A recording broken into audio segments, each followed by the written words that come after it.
नमस्कार। आज हम सभी पढ़ने जा रहे हैं उपमा अलंकार। यह एक अर्थ अलंकार है। आपको याद दिला दें कि अर्थ अलंकार में शब्द के अर्थ की वजह से चमत्कार होता है, ना कि शब्द की वजह से। पढ़ते हैं, थोड़ा समझते हैं। उपमा, उपमा इस शब्द का शाब्दिक अर्थ अगर हम देखें तो होती है तुलना, यानी कि हम दो वस्तुओं की तुलना कर रहे हैं या उनमें समता प्रदर्शित कर रहे हैं, वहां पर होता है उपमा अलंकार। परिभाषा के रूप में देखें तो दो व्यक्ति या दो वस्तु, उनमें रंग, रूप, गुण, स्वभाव, क्रिया आदि के आधार पर जो उनमें समता प्रदर्शित की जाती है, उनमें जो समानता बताई जाती है, वो कहलाता है उपमा अलंकार। बहुत साधारण सा उदाहरण ले लेते हैं कि उसका मुख चंद्रमा के समान सुंदर है, तो हमने मुख की तुलना चंद्रमा से कर दी, तो इस पंक्ति में होगा उपमा अलंकार। और विस्तृत रूप से समझने के लिए पहले हमें उपमा के अंग पढ़ने होंगे। उपमा के 4 अंग होते हैं: उपमेय, उपमान, समतावाचक शब्द और साधारण गुणधर्म। एक एक की चर्चा करें। उपमेय यानी जिसकी तुलना या जिसकी उपमा की जाए, वह व्यक्ति, वस्तु जिसकी भी हम तुलना कर रहे हैं, वो व्यक्ति कहलाएगा या वस्तु कहलाएगी उपमेय। जैसे इस पंक्ति में समझते चलते हैं, इसमें मुख की तुलना की है चंद्रमा से, तो जो यहाँ मुख है ये बन जाता है उपमेय। उपमान, जिससे तुलना की जाए, वह प्रसिद्ध वस्तु जिससे किसी साधारण वस्तु की तुलना की जा रही है, वह उपमान कहलाता है। अब आप पंक्ति में आप स्वयं देख सकते हैं कि हमने तुलना किससे की?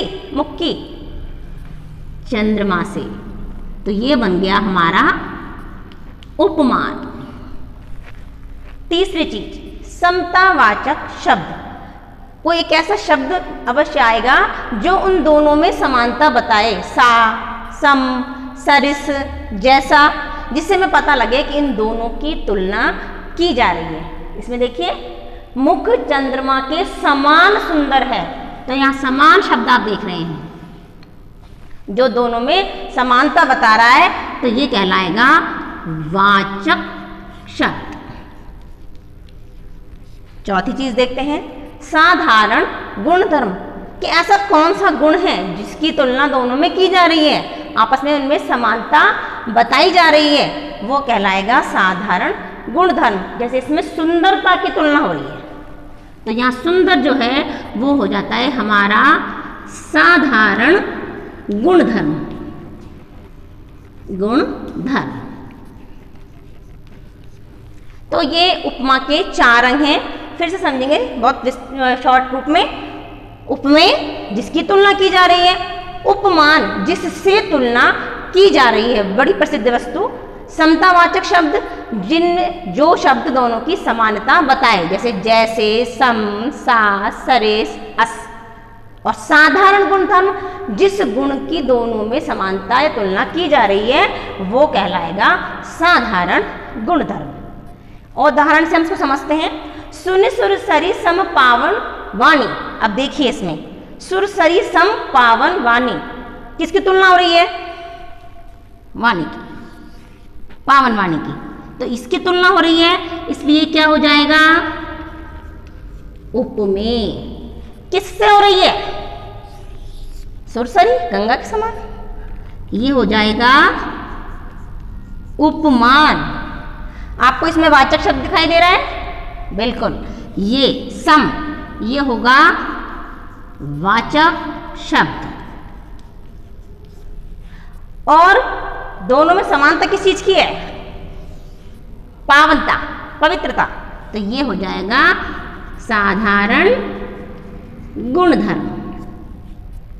समझ में आया?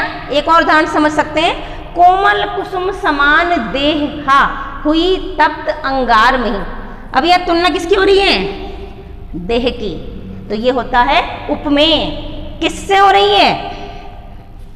फूल से, ये हो जाएगा उपमान। दोनों में जो शब्द दिख रहा है, वाचक शब्द समान, और गुण दोनों में क्या समान है? कोमलता, तो ये हो जाएगा साधारण गुणधर्म। इस तरह से हम समझ सकते हैं कि चारों अंग इसमें चलते हैं। अब बात करेंगे हम उपमा के भेद की। उपमा के 3 भेद किए गए हैं, 3 प्रकार हैं इसके, पूर्णोपमा, लुप्तोपमा और मालोपमा। नाम से ही आप समझ रहे हैं कि पूर्ण उपमा यानी इसमें उपमा के चारों अंग विद्यमान होंगे। उपमेय, उपमान, वाचक शब्द और साधारण गुणधर्म। जो उदाहरण हमने पढ़े उसमें चारों ही अंग थे, तो वो सारे क्या होंगे, पूर्णोपमा के उदाहरण होंगे। दूसरा देखेंगे लुप्तोपमा। कभी कभी ऐसा होता है कि कोई भी एक अंग चारों में से या 2 लुप्त होते हैं, लुप्त इससे बना है लुप्तोपमा। उदाहरण से समझेंगे, कुलिस कठोर सुनत कटुबानी। अब देखें क्या क्या है इसमें, किसकी तुलना हो रही है, सबसे पहले देखें वाणी की, कटुवाणी की। तो ये तो हमारा हो गया उपमेय, कटुवाणी उपमेय। कुलिस वज्र को कहा जाता है कि वज्र के समान कठोर, ये उपमान भी हो गया। दोनों में क्या गुण समान है, कठोरता, तो ये हो गया साधारण गुण धर्म।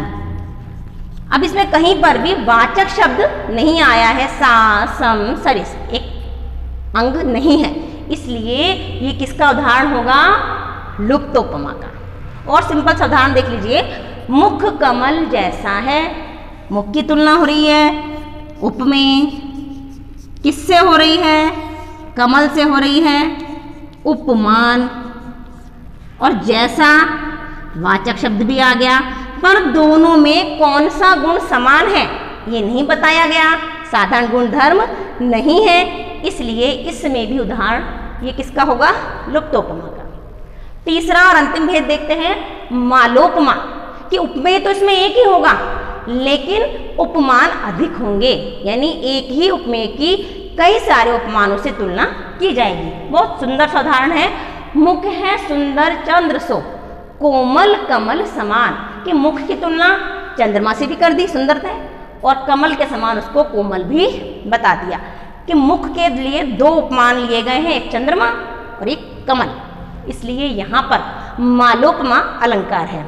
एक और उदाहरण देखेंगे, नील सरोरुह नीलमणि नील निर्धर श्याम, कि कृष्ण जी की तुलना जो है वो नीले कमल से, नीलमणि से और नीले बादलों से की जा रही है, कि एक ही उपमेय है लेकिन उपमान अधिक है, तो यहाँ पर मालोपमा अलंकार होगा। इस प्रकार आप समझे कि उपमा के 3 भेद हैं, पूर्णोपमा जब चारों अंग उपस्थित हों, लुप्तोपमा जब 1 या 2 अंग उपस्थित ना हों, मालोपमा जब एक उपमेय के साथ कई सारे उपमानों की उपमा दी जाए, वहाँ पर मालोपमा अलंकार होगा। आशा है आपको समझ में आ गया होगा।